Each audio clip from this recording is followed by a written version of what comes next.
Welcome back to another technical deep dive here in the debug zone.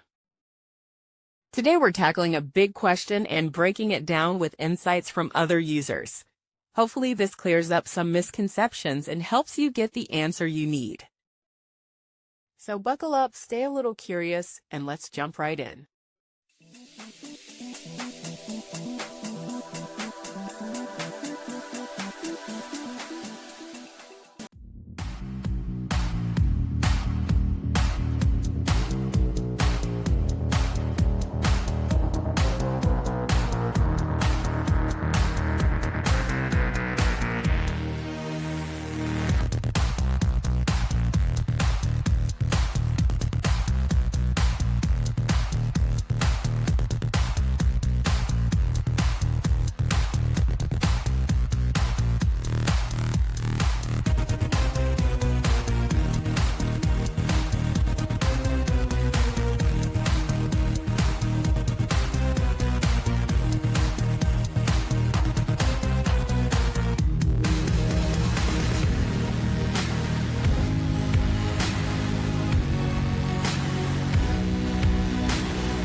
And that's a wrap.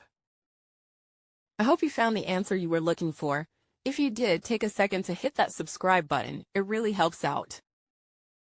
And let me know in the comments which solution worked best for you. See you next time in the debug zone.